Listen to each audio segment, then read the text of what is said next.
Okay, we have fallen from grace. Gotta work on that. A lot, actually, I think. We also need more... What was it that we need? More sympathy? I think it was sympathy we needed. So, let's do a couple diary rights. I mean, for grace... And artistry... We don't need the vigor, but... A couple dances. Bit of tea party. I think that works. Okay, not bad. Bad. Actually, no, we did need patience. Forgot we had actually used some. That didn't go well. I was gonna say, don't you dare double my vigor again. Could be better. We got 0 sympathy. That's bad. Sympathy was one of the things I was trying to target. Miss! Oh. Sara startled when Becky caught her arm in the hallway one day. The scullery maid was usually too timid to be so insistent. If Sara did not call out to her, Becky would more often pass by unnoticed. What is it, Becky? Oh, miss, I heard. It's your birthday soon, miss. Yes, it's next week. That's what I thought. I heard, miss, but I weren't sure. When is your birthday, Becky? Don't know, miss. Never heard 'em. But you must have a birthday. Everyone does. You were born. I hardly remember that part, miss. But if you don't know when you were born, how old are you? Not so sure of that either, miss. Workhouse reckoned I was past 14 and old enough for service. She doesn't look over 14. Mariette said she thought Becky was older than she appeared. Poor Becky to have never had a birthday. Well then, if you have no birthday of your own, you shall share mine. Miss Minchin asked if there was anything I wanted for my party. I want my pop to be there, but she can't fix that for me. But she can let you come to my party, and I'm sure she will, if I ask her to. Oh, miss, are you sure? Of course I'm sure. Every little girl deserves birthday parties. Maybe you're older, or maybe you're not, but you're still a little girl. Becky made a small noise, like a laugh half swallowed and tucked away. Oh, I've got to scamper now, miss. I hope you're right.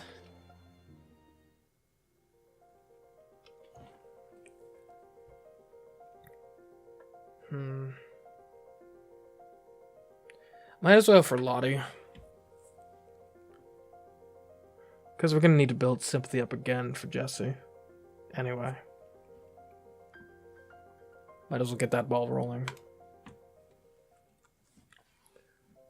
Lottie had climbed up into the window nook, her little nose pressed against the glass, but what she was looking at, Sara could not see. Lottie, are you watching something? Sara, Mama! Little girl ran, stumbling to Sarah's embrace. I was watching, I was thinking. What were you thinking about? Horses. Oh, yes. Sara brushed Lottie's curls with her hand in a comforting manner. Lottie, is there a reason that horses frighten you? Perhaps she was bitten by one once. But if that is not the reason, I don't want to suggest it to her. Horses have very large teeth, but almost never bite people. It is because they can turn into monsters. Like the one that killed my mama. Oh. A horse killed your mother? Lottie nodded, her eyes wide. So my papa shot it, like yours was a tiger. Was it a wild horse? It seemed a somewhat morbid topic of conversation, but Sara could not help being curious. There are not many stories of monstrous horses in her repertoire. Wild sounds might stampede, and a fairy horse might take off with a rider on its back, never to be seen again, but monsters? It was her horse. I want to talk about horses. No, I suppose you don't. It must have been a riding accident. A horse can't live with a broken leg. If the horse fell, that could be how Lottie's mother was injured and why her father had to shoot the horse. Lottie doesn't seem to understand, but understanding wouldn't make her any less afraid of riding. Well, I'm sorry if I upset you. The look Lottie gave her was surprisingly mischievous. You're really sad, Sara, Mama. I tell you a story now to cheer me up. Is she not upset then? Well, if I am to play the mama. Have you finished all of your schoolwork? If we look at some books together first, then I will tell you a story afterward. Perhaps you would like to practice a bit of French? I am too little to speak French. I don't know, French children speak French all the time. Oh, I see. She paused and tapping her finger against her chin, saying nothing until Lottie could not bear it and burst out with, "What are you thinking? It must be very quiet in French schools if none of the children can speak."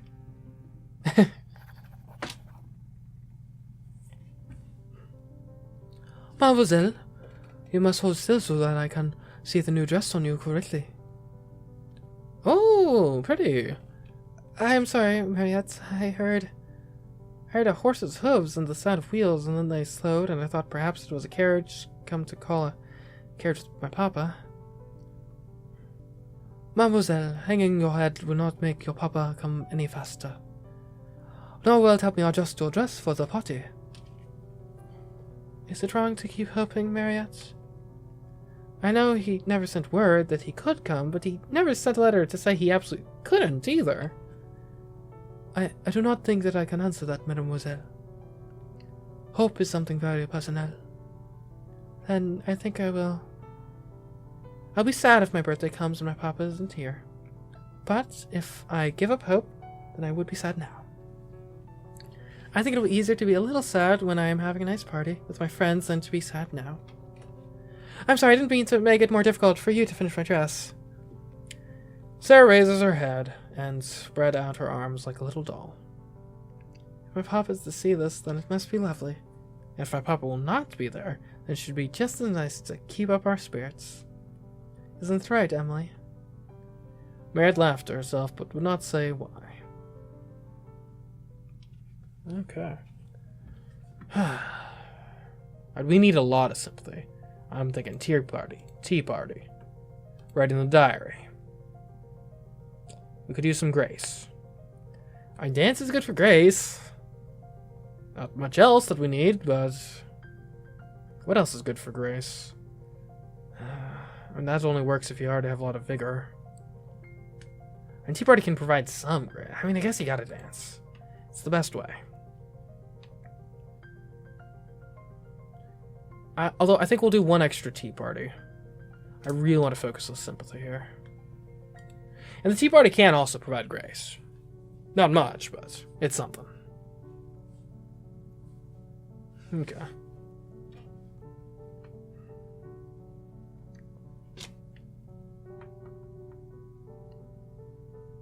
And that was a pretty good result so far. Well, yeah, that one wasn't great. That was bad. Why'd I speak up? And we did get 6 sympathy. That's not bad. It was at last the day of Sarah's birthday party. There had been no further word from her papa, but at this moment Sara was too carried away with anticipation to feel disappointment. Oh, Miss Minchin, may I not go into the classroom yet? Everyone is already there waiting. Not until the preparations are complete, my dear. This is not an ordinary occasion. I do not desire that it should be treated as one. And so she was required to wait in the hall, breathless and fidgeting until Cook emerged from the classroom. Everything's ready, Mum. Very well, take my hand, Sara, and let us enter. Sara entered the holly hung schoolroom as the head of a sort of procession. First there was Miss Minchin, in a grand silk dress, and Sara herself guided by her hand. A manservant followed, carrying the box containing the last doll. Cook carried a second box, and Becky brought up the rear, carrying a third box, and wearing a clean apron and a new cap. All the students in their seats stared at the little parade, the old girls touching each other's elbows and nodding, the youngest squirming with excitement. Faced with so many eyes, Sara felt herself unaccountably shy. Not since her first introduction at Miss Minchin's select seminary had she been quite so much the center of all attention. Silence, young ladies! The room itself was not quite transformed, but certainly made far more festive. The desks had been pushed away, and the long form benches covered with red cloth. A large table had been set in pride of place, its surface scattered with flower petals. It was here that Miss Minchin directed her entourage. James, place that box upon the table and remove that lid. Emma, put yours upon a chair. Becky! Becky had quite forgotten herself in the excitement and was exchanging grins with Lottie when that disapproving voice nearly startled her into dropping her box. Yes, Mom! She bobbed a shaky little curtsy of apology, but with the box still in her arms, the positioning was quite awkward. Both tittered at once, and then looked at each other in startlement for falling so easily into their lost rapport. It's not your place to look at the young ladies. You forget yourself. Put your box down. Yes, You may leave us. She waved her hand, and the servants began to walk away. If you please, Miss Minchin, mayn't Becky stay? Becky? I want her because I know she will like to see the presents. She's a little girl too, you know. Miss Minchin was scandalized. She glanced from one figure to the other. My dear Sarah, Becky is the scullery maid. Scullery maids are not little girls. But Becky is. I know she would enjoy herself. Please let her stay, because it's my birthday. Miss Minchin took a slow breath and replied with much dignity. As you ask it, as a birthday favor, she may stay. Rebecca, thank Miss Sarah for her great kindness. Becky had been backing into the corner, twisting the hem of her apron in delighted suspense. She came forward, bobbing curtsies, but out of Miss Minchin's sight, she passed a friendly wink to Sarah. Oh, if you please, miss, I'm grateful, miss. I did want to see the doll, miss, that I did. Thank you, miss, and thank you, ma'am, for the liberty. Go and stand there. You're not too near the young ladies. Becky went to her place, grinning. She did not even mind when Miss Minchin cleared her throat ominously and spoke again. Now, young ladies, I have a few words to say to you. She's going to make a speech. I wish it was over. You are aware, young ladies, that today is dear Sarah's birthday. Dear Sarah. Sarah's birthdays are rather different from other little girls' birthdays. When she is older, she will be heiress to a large fortune, which it will be her duty to spend in a meritorious manner. The diamond mines. When her dear papa, Captain Crewe, brought her from India and gave her into my care, he said to me in a jesting way, I'm afraid you'll be very rich, Miss Minchin. My reply was, her education by Seminary, Captain Crewe, shall be such as will adorn the largest fortune. I should just stop saying these things, makes me feel hot all over, and everyone is staring. Sarah has become my most accomplished pupil. Her French and her dancing are a credit to the seminary. Her manners, which have caused you to call her Princess Sarah, are perfect. Her amiability she exhibits by giving you this afternoon's party. I hope you'll appreciate her generosity. I wish you to express your appreciation of it by saying aloud, all together, Thank you, Sarah! The entire schoolroom rose to its feet and chorused Miss Minchin's words. Lottie even jumped up and down. Sarah looked rather shy for a moment, then made a very nice curtsy. Thank you for coming to my party. Very pretty indeed, Sarah. That is what a real princess does when the populace applauds her. Lavina, the sound you just made was extremely like a snort. If you are jealous of your fellow pupil, I beg you will express your feelings in some more ladylike manner. Now I will leave you to enjoy yourselves. The instant she had swept out of the room, the web-like aura that had held the girls down dissipated, and they rushed from their seats in a babble of excitement. It was the boxes that drew the most attention. Sarah was bent over one. There are books, I know.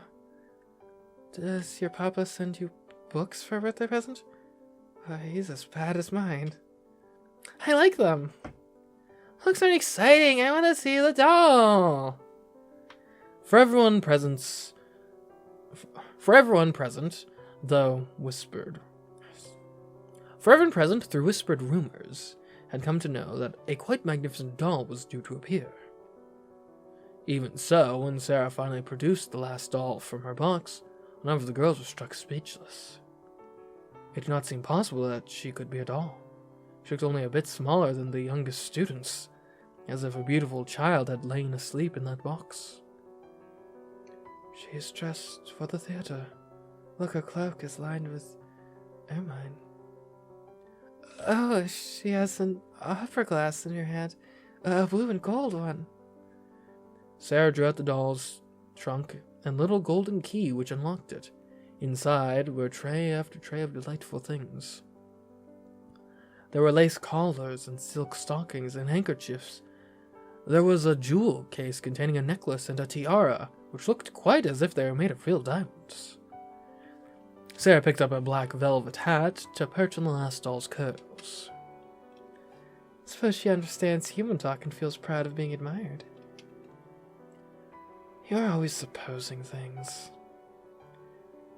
Her air was very superior, and yet the words were less vicious than Lavina's outbursts in the past weeks had been. Perhaps the aura of celebration had brought even Lavina some happiness. There's nothing so nice as supposing. It's almost like being a fairy. If you suppose anything hard enough, it seems as if it were real. At that moment, the door opened. Ladies! Cook drew herself up, as if attempting to speak in Miss Minchin's dry tones, but the effect did not quite become her. Miss Minchin has a meeting, so she said you should all have your refreshments now. Refreshments! Becky, who had seen the preparations ahead of time, could not help blurting out, Tell them what you got! Cook shook a heavy hand in Becky's direction, and the Skull-Girl closed her mouth and ducked away. Special treat from overseas, all the way from America.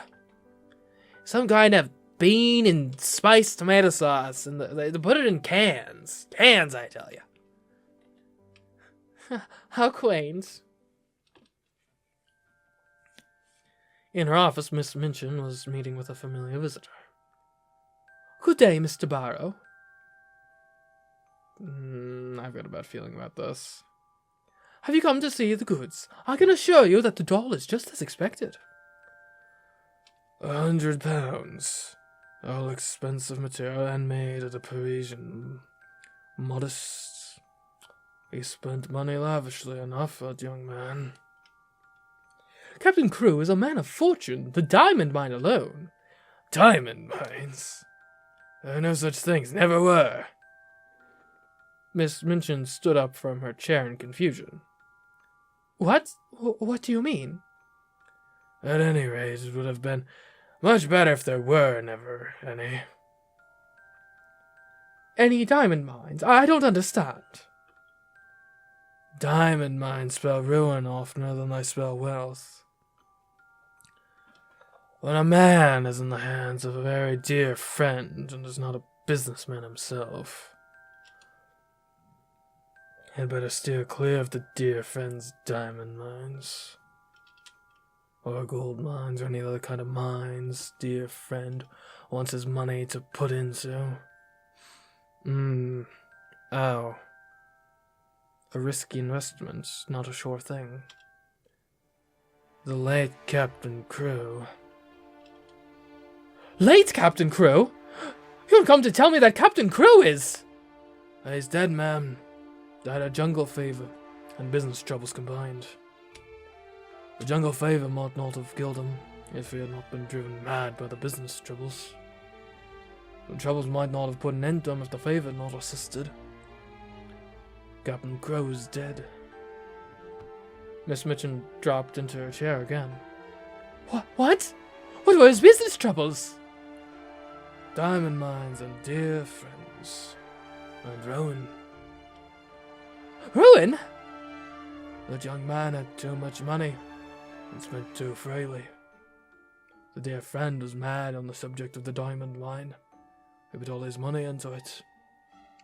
When the dear friend ran away, Captain Crewe was already stricken with fever when the news came. The shock was too much for him. He died delirious, raving about his little girl, and left her not a penny.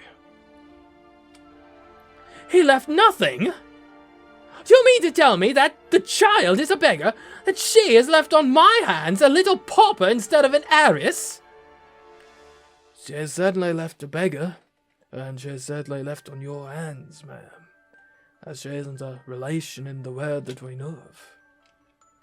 She is sitting in my rooms at this very moment, dressed in silk gauze and lace, petticoats, giving a party at my expense.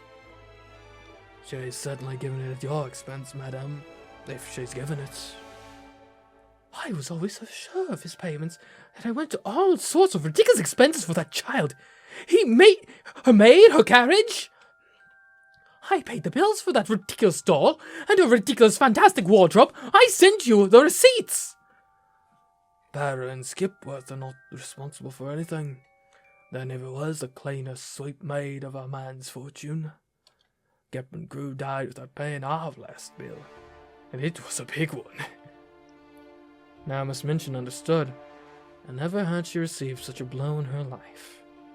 She felt as if she had been outraged and robbed, and that Captain Crewe and Sara and Mr. Barrow were equally to blame. Her show people, her prize patron, her income, all had been snatched away. Instead, she was burdened with an extravagantly brought-up child, one who had cost her a great deal, and might continue to cost her even more. But what am I to do? What am I to do? There isn't anything to do. Captain Crewe is dead. The child is left a pauper. Nobody is responsible for her but you. I am not responsible for her, and I refuse to be made responsible. If you think she is to be foisted off on me, you are greatly mistaken. I have been robbed and cheated. I will turn her into the street. Mr. Barrow turned and moved toward the door, showing no concern. I wouldn't do that, madam. It wouldn't look well. Reflects poorly on the establishment. Pupil bundled out, penniless and without friends, or other parents might object. You and I are people of business, madam. We can be sensible about these matters. Better to keep her and make use of her. She is a clever child, I believe. You could get a good deal out of her as she grows older. I will get a good deal out of her before she grows older. I am sure you will, madame. I am sure you will. He gave a little sinister smile and departed. For moments, Maria Minchin was incapable of doing anything but standing and staring at the closed door. During the past months, the story of the diamond mines had suggested all sorts of possibilities to her. Even proprietors of seminaries might make fortunes in stocks with the aid of owners of mines. And now, instead of looking forward to gains, she was left to look back upon losses. Such money as she herself had advanced was lost and could not be regained. Instead of a jewel of a pupil, she had only a friendless, beggared little girl. Princess Sara, indeed. The child has been pampered as if she were a queen. She had not realized it at first, that she had spoken aloud, and scowled at her own loss of control. What was lost could not be recovered. But she would see to it that she lost nothing more.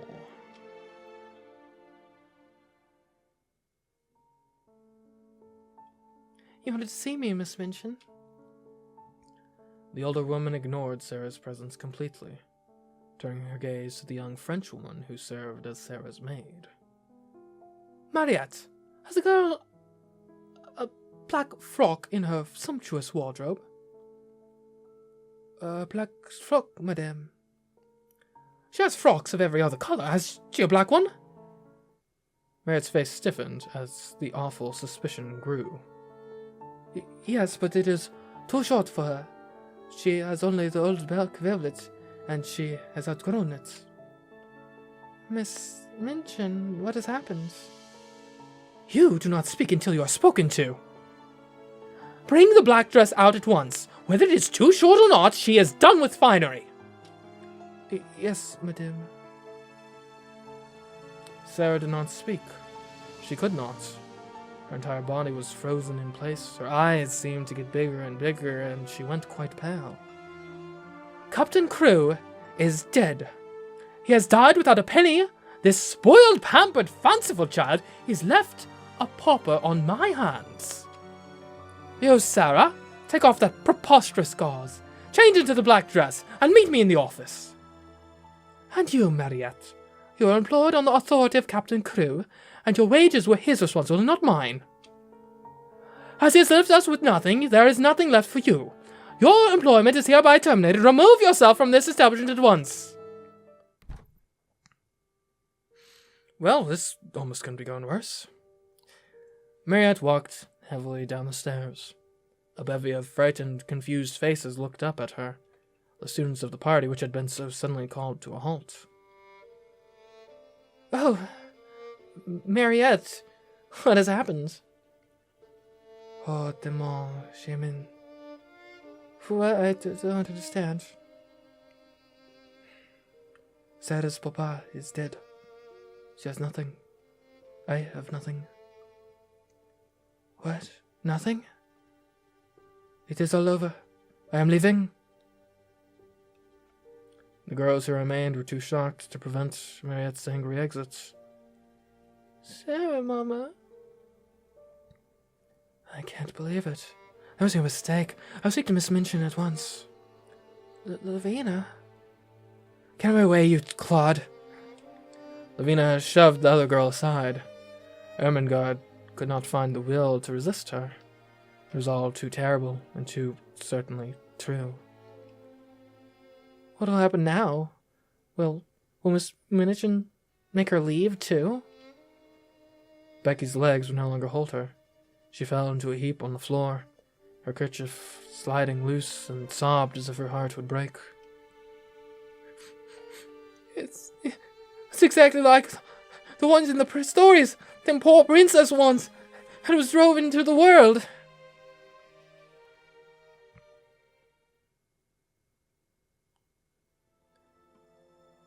Oh, that is quite the change. Clothing-wise, but also those eyes, the expression. When Sara Crewe came into Miss Minchin's office an hour later, her face was white, and her eyes had dark rings around them. She did not look in the least like the rose-colored butterfly child who had flown from one treasure to another in the decorated schoolroom. Without Mariette's aid, she had put on the cast-aside black velvet frock. It was too short and tight, making her legs look drawn out and spindle thin where they showed beneath the skirt.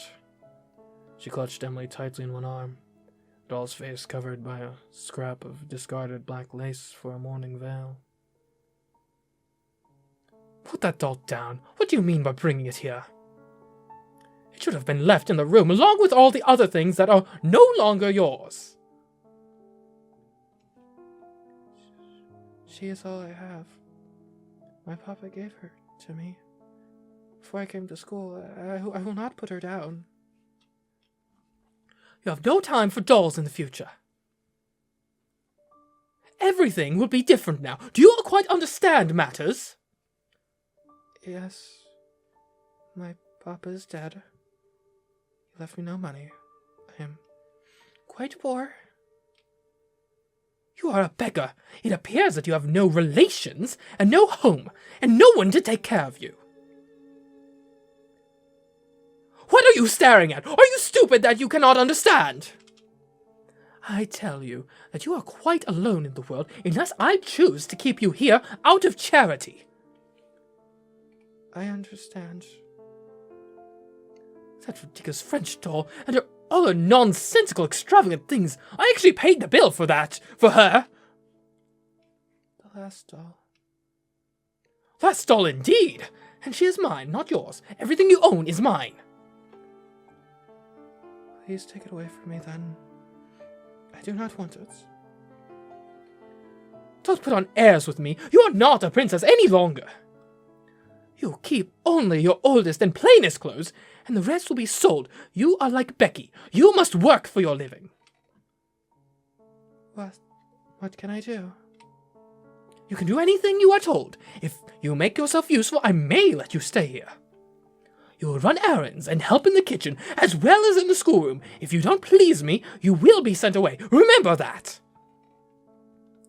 I won't forget. Come with me.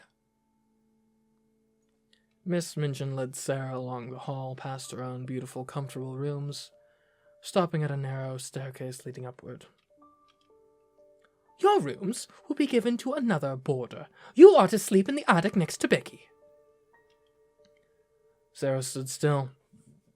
Just a moment, looking at her. Without a word, she turned to the stairs. Stop! Don't you intend to thank me? What for? For my kindness to you. My kindness in giving you a home. Sara made 2 or 3 steps toward her. Her thin little chest heaved up and down. You're not kind. You're not kind, and it is not a home.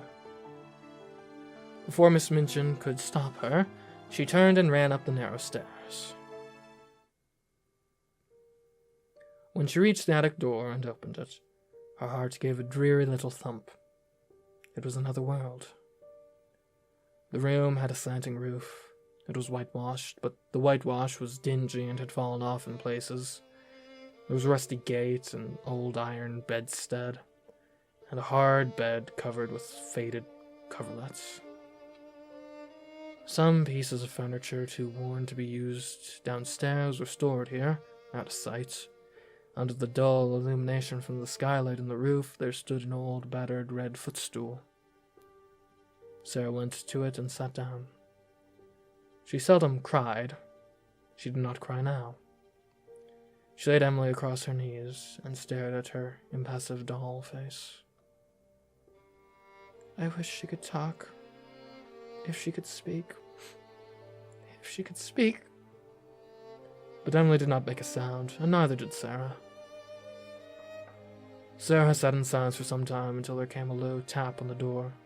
Such a low, humble one that she did not even hear it. Her attention was not roused until the door was timidly pushed aside, and a poor tear-smeared face peeped around it.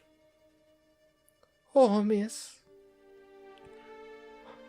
Why would you allow me to just come in? Sara lifted her head and looked at her. She tried to begin a smile, and somehow she could not. Faced with the loving mournfulness of Becky's streaming eyes, her own at last began to water. Oh, Becky! She held out her hand. Becky ran to her, clasping it tightly. I told you I didn't I? That we were just the same? Just 2 little girls? I see how true it is. There's no difference between us now. I'm not a princess anymore. Becky knelt beside her, hugging Sara's hand to her chest. Yes, miss, you are. Whatever happens to you, whosoever, you'll be a princess all the same. Ain't nothing couldn't make you nothing different. New week. Ouch.